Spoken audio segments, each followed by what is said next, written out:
안녕하세요. 성안대학교 박현노입니다. 이번 강의의 마지막 순서인데요. 미래로 가보겠습니다. 탈화석 연료 미래 중동은 어떤 모습일까? 오늘은 그런 이야기로 꾸며보겠습니다. 중동에서 나오는 이 자원을 장악하기 위해서 20세기 초부터 석유 열강이 막강한 힘을 발휘했고 산유국들이 점차 시간이 지나면서 힘을 키워서 여기에 맞대응하는 그러한 상황의 이야기를 했는데요. 오늘은 이거와는 전혀 다른 이야기죠. 1962년부터 1986년까지 무려 24년 동안 사우디아라비아의 석유 장관을 지낸 야마니 장관은 이런 말을 합니다. 석기 시대가 돌이 없어서 끝난 것이 아니다. 돌이 있어도 석기 시대가 끝났듯이 석유가 있어도 석유 시대가 끝난다고 얘기를 했습니다. 이 이야기를 한 때가 2000년 6월입니다. 왜 그런 말을 했을까요? 지금 우리 주변의 상황을 보면은 이해가 가지요. 그러나 2000년에 이 말에 관심을 기울였던 사람은 그렇게 많지 않았을 겁니다. 지금 많은 나라들이 화석 연료를 쓰지 않는 미래 에너지로 가려고 합니다. 우리 주변에 늘어나고 있는 전기차가 그 대표적인 예죠. 전 세계가 넷 제로, 탄소 제로 시대로 가겠다고 줄다름치고 있습니다. 1998년에 미국의 조지 미첼이라는 석유업자가 셰일 에너지 혁명의 불꽃을 당겼습니다. 많은 석유업자들이 그리고 석유 전문가들이 셰일층에 석유가 있다는 것은 알고 있었지만 그 빼내는 방법이 없었기 때문에 그냥 두었던 것인데 이 셰일층에서 가스와 석유를 수압 파쇄법이라는 기발한 방법으로 끌어올린 사람이 조지 미첼입니다. 그러면서 미국에는 셰일 에너지 혁명이 붑니다. 1945년 발렌타인데이에 압둘 아지즈 국왕과 루즈벨트 미국 대통령이 맺었던 사랑의 맹세가 이제는 깨지기 시작하는 거죠. 2012년 1월 연두 기자회견에서 오바마 대통령은 이런 말을 합니다. 우리에게는 거의 100년 동안 쓸 수 있는 천연가스가 있다. 바로 셰일 에너지 혁명을 얘기하는 거죠. 그리고 2015년에는 1973년 석유 파동 때문에 1975년에 미국 에너지 수출 금지 조치를 취했는데 이 조치를 40년 만인 2015년에 풉니다. 왜요? 이제는 에너지가 넘치기 때문이죠. 2011년에는 가스를, 2018년에는 석유를 세계에서 가장 많이 생산하는 나라가 된 미국입니다. 그렇기 때문에 1980년부터 페르시아만 안보를 지켜온 카터 독트린을 2019년에 끝낸 것도 놀라운 일은 아닙니다. 2019년 트럼프 미국 대통령은 에너지를 자급자족한다는 자신감에서 당시 친이란 예멘 후시 반군이 사우디아라비아의 석유 시설을 공격해도 이란이 페르시아만 지역에서 도발하여도 미국의 국익과는 무관하다면서 친미 동맹국 보호에 나서지 않았습니다. 이제 페르시아만에서 나오는 석유에 미국이 굳이 목을 맬 필요가 없다라는 신호이기도 합니다. 세계 각국이 넷 제로를 목표로 매진하는 상황에서 중동 산유국이 예전처럼 석유와 가스 등 이 화석 연료로만 돈을 벌어 국가를 지탱할 시간이 갈수록 줄어들고 있습니다. 이들 산유국도 미래 비전을 내세우며 탈석유 미래를 구상하지 않을 수가 없는 상황입니다. 그래서 산유국들이 움직이기 시작합니다.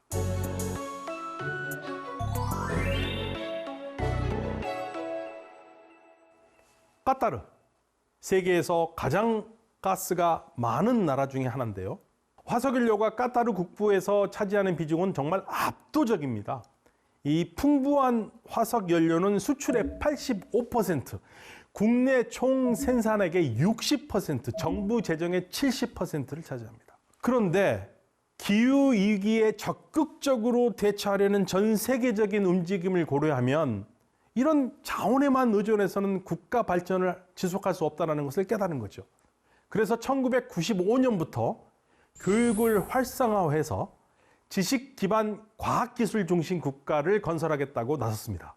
이를 위해서는 당연히 교육 투자와 개혁을 해야겠죠.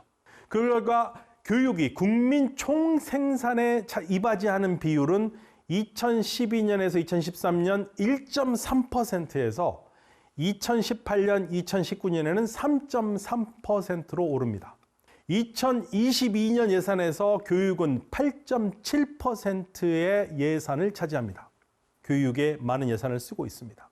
카타르 월드컵에서 에듀케이션 시티라는 이름을 많이 들었는데요. 거기가 바로 카타르가 국가적으로 키우고 있는 교육의 중심지입니다.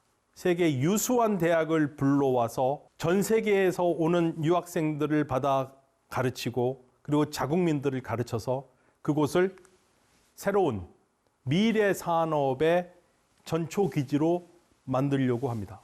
카타르가 가스에만 의존하는 나라가 아니라는 것을 보여주면서 새로운 먹거리를 찾는 그러한 상황입니다. 그렇다면 카타르만 그럴까요? 아닙니다. 우리하고 가장 관계가 좋다고 이야기하는 UAE도 마찬가지입니다. UAE는 우리와 특별 전략적 동반자 관계를 맺고 있는데요. UAE의 대통령이자 아부다비 국왕인 무함마드 빈 자이드는 2015년 왕세제일 때 이렇게 말합니다. 우리는 다소 뒤처졌습니다만 배워야 할 것을 늦게라도 배우는 것이 아예 배우지 않는 것보다 훨씬 더 낫습니다. 지금 우리는 가지고 있는 재원을 모두 교육에 쏟아부어야 합니다. 왜냐하면 지금으로부터 50년 후 우리는 마지막 석유를 배에 실어 보낼 것이기 때문입니다. 50년 후 마지막 석유를 배에 실을 때 우리는 슬플까요? 사랑하는 우리 형제 자매 여러분, 오늘 우리가 한 투자가 옳다면 그 순간을 축하할 것입니다. 무슨 말일까요? 이러한 말은 석유부국 아랍에미레이트가 지향하는 미래를 그대로 보여줍니다. 석유는 사라진다. 교육에 투자해서 미래를 준비하라. 아부다비는 석유가 많기 때문에 석유가 없는 세상으로 갈 때까지 필요한 돈을 모아서 준비해서 새로운 세계로 갈 수 있습니다. 그런데 두바이는 아부다비보다 훨씬 매장량이 적습니다. 그렇다면 두바이는 어떠한 역할을 하고 있는 걸까요? 두바이는 혁신적인 아이디어를 캐내서 연방에 제안하고 아부다비는 이를 현실화하는 역할을 맡습니다. 그 대표적인 예가 우주산업입니다. 두바이의 싱크탱크가 제안한 우주산업은 우주 항공 기술 불모지인 아랍에미레이트를 완전히 바꾸었습니다. 산유국이기 때문에 돈은 많지만 원천 과학 기술이 없는 나라가 아랍에미레이트입니다. 아랍에미레이트가 우주 산업에 도전했습니다. 그리고 우주 산업에 도전하면서 한 중요한 말이 있습니다. 필요한 장비나 시설을 모두 돈 주고 사와서는 안 된다라는 말입니다. 우리는 돈 주고 사오지 않는다. 우리는 만든다. 반드시 만들어내라. 왜 그러겠습니까? 자원이 풍부할 때 만들지 않으면 이제 만들 기회도 없기 때문입니다. 아랍에미레이트가 새로운 미래를 준비하는 방식입니다. 기술을 이전해 줄 나라와 협력해서 배우고 이를 바탕으로 기술을 발전시켜서 필요한 것을 사지 않고 직접 만드는 것을 좌우명으로 삼은 거죠. 자원이 부족했던 두바이의 국왕 라시드 국왕은 이런 말도 했습니다. 나의 할아버지와 아버지는 낙타를 타셨고 나는 메르세데스를, 나의 아들은 랜드로버를 몬다. 내 손자는 랜드로버를 몰겠지만 내 증손자는 낙타를 몰 것이다. 무슨 말일까요? 두바이는 자원이 풍부하지 않기 때문에 자원에 의존해서는 안 된다라는 교훈을 남긴 겁니다. 그래서 두바이는 그 어떤 지역보다도 빨리 석유에 의존하지 않는 산업으로 나라를 바꿔갔고 지금은 중동 국가뿐만 아니라 많은 나라가 부러워하는 그러한 나라가 되었습니다. 그러나 여느 나라와 비교하여 미래 비전에서 확실한 차별성은 아랍에미리트 지도자들이 밝힌 이러한 해안들입니다. 모함마드 빈 라시드 총리의 국가 경영 10계명은 악권입니다. 국민을 섬겨라.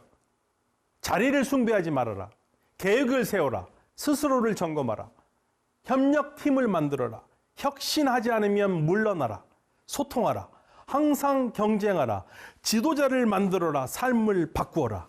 이게 바로 두바이 국왕이면서 현 아랍에미레이트의 총리인 모함마드 빈 라시드 국왕의 10계명입니다.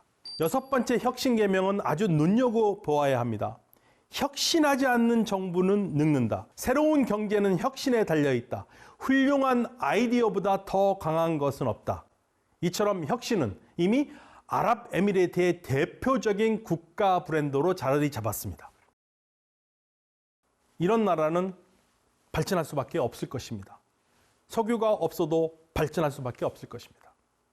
돈은 많지만 산업협력 때 돈만 내지 않는다는 원칙을 고수하면서 아랍에미레이트는 움직이고 있습니다. 화성 탐사선 아말이 화성궤도 진입에 성공하였고 달 탐사 로보 라시드도 발사하였습니다. 우주를 미래 먹거리로 삼아 기술 이전을 받고 이를 바탕으로 자체 기술을 개발해서 혁신적인 발전을 이끄는 이른바 선순환 구조를 만든 것입니다. 우주뿐 아니라 혁신의 꿈은 산업 전반에도 펴지면서 50년 후 석유 없는 부국으로 살아남으려는 아랍에미레이트의 꿈이 차근차근 연걸어가고 있습니다. 그리고 까타르와 아랍에미레이트와 함께 또 다른 거대한 나라가 움직입니다. 바로 사우디아라비아입니다. 사우디아라비아의 왕세자 무함마드 빈 살만은 2016년 이미 사우디아라비아가 석유 중독증에 걸려 있다고 진단하고 석유 중독증에서 벗어나 석유 없는 미래를 이야기했습니다. 유가에 갈팡질팡하는 이 석유 중독 왕국을 산업 다각화로 석유가 없어도 안정적으로 생존할 수 있는 경제 강국으로 만들겠다는 사우디 비전 2030을 내놓은 것이죠. 국영석유 회사 사우디 아람코 지분 일부를 상장해서 2030 종잣돈을 만들었습니다. 그리고 이를 바탕으로 국가 주도 경제를 민간 주도 시장 친화 경제로 바꾸는 것이 무함마드 빈 살만의 계획입니다. 사우디아라비아 역사상 최초의 자동차 브랜드이자 전기 자동차인 시르, 그리고 알울라와 헤그라를 중심으로 한 관광산업, 1979년에 문을 닫은 영화관을 다시 여는 등 전례 없는 변화가 사우디아라비아에 일어나고 있습니다.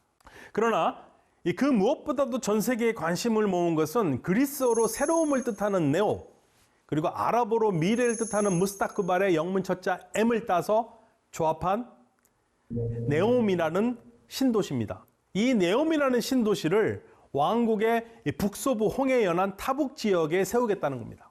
높이 500m, 폭 200m, 길이 170km의 900만 명이 거주하고 모든 것을 하나하나 다 볼 수 있도록 자동화된 자급자족형 미래 도시인 더 라인, 그리고 전 세계 물동량의 15%를 차지하는 홍해에 떠 있는 친환경 첨단 산업단지 옥사곤, 2030년 동계 아시안게임이 열릴 친환경 관광단지 트로젠다가 이 네옴을 구성하는 세 가지 중요한 요소입니다.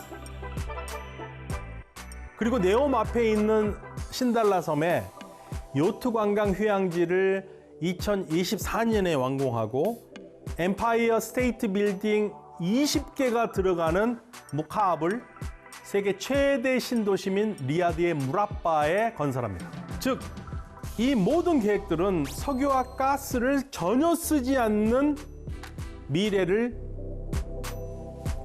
준비하는 사우디아라비아의 계획입니다. 물론 석유와 가스를 전혀 쓰지 않는 미래가 오지 않을 수도 있습니다. 그러나 그런 세상을 미리 준비하여 이 화석연료 의존도를 줄이려는 중동 산유국의 지혜와 노력은 빛나고 있습니다. 나토 사령관을 지낸 미국의 퇴역 장군 웨슬리 클락은 석유 없는 중동은 아프리카라고 했습니다. 그 말은 그 누구도 어떤 나라도 석유 없는 중동에 관심을 가지지 않을 것이라는 말입니다. 그런데 이제는 정말 석유 없는 중동이 올 수도 있겠습니다. 그리고 이 석유 없는 중동은 여전히 모든 나라가 관심을 갖는 그러한 곳이 될 것 같습니다. 왜냐하면 중동 산유국들이 석유 없는 새로운 미래를 만들고 있기 때문입니다.